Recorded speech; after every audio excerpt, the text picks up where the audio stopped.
Hey everybody, my name is TaoMan, and in this video I will show you how you can simply change your profile picture in Uplay. So let's start. The first thing you want to do is just go right top corner to your name and click here billing address. Right when you have it, let's wait until it loads.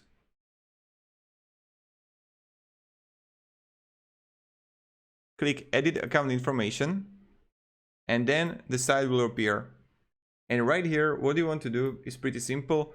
Just click here on edit the profile picture, change your avatar, and you can upload avatar or like choose it from a game. It's like really up to which one you choose.